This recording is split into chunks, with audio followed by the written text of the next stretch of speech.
Welcome you all. In this video, we are going to further understand more basics about databases and tables. Now, let's see the database setup and some basics about table. There are various databases available. Database is nothing but where we store data. If you store data in some system and shut down it, then after 2 years, you open it means the data will be there. It means the data is stored in the database. The information stored in database is stored in something called tables.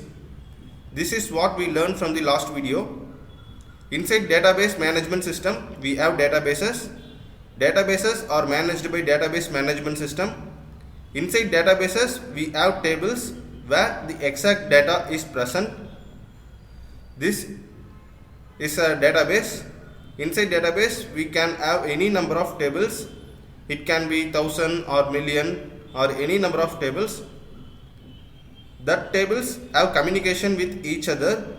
We will see about that in the later videos. For making the concepts clear, for example, here we are taking the database which is used by the e-commerce or online selling platform like Amazon.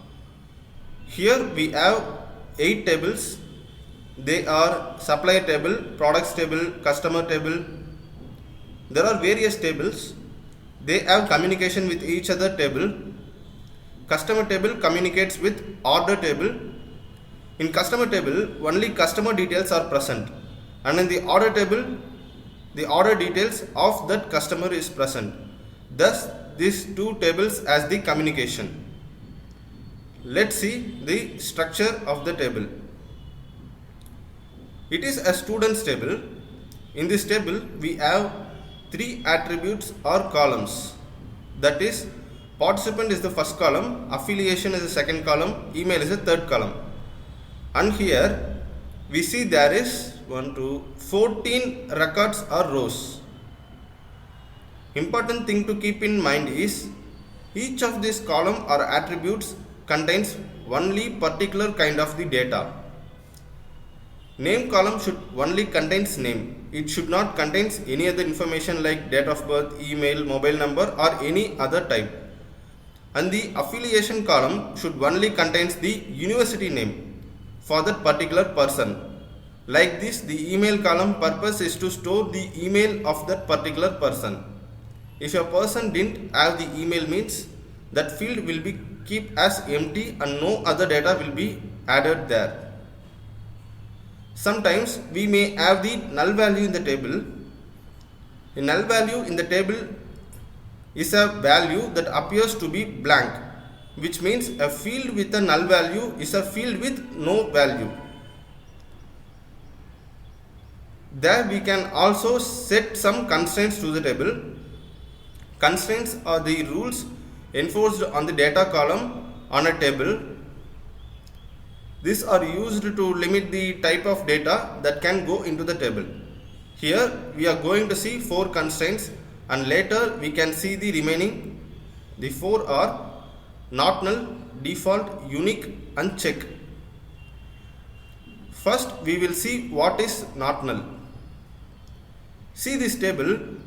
Here in the age attribute we have various null values. While creating table we can give constraints to the columns. Here if we give the not null as the constraint to the age column means it did not take the input with no value or null value. Second constraint is default. By using this default constraint, we can give the default value to any table. While inputting data to the table, by mistake if you didn't give any value to that particular column means that column is set up with the default value and there will be not a null value. The next constraint we are going to see is unique. If we set the unique constraint to the column means that column does not allow any duplicate values. By this we get the column of unique values. For example, see this customer ID column. Here all the values are unique. It does not allow duplicate values. The next constraint is check. If we need to check the values which we are inserting into the column, we can use this constraint. We need to give the condition that should be satisfied. Only then that data will be inserted to the table. See this table here. For the age column, if we give the constraint as age greater than 18 means it accepts values which are only greater than 18. It does not allow values which are lesser than 18. Thus we can give the condition. In this video we saw databases and table basics. There is a language called SQL which is used to operate or communicate with the database. We will see about that in the next video. See you there. Bye.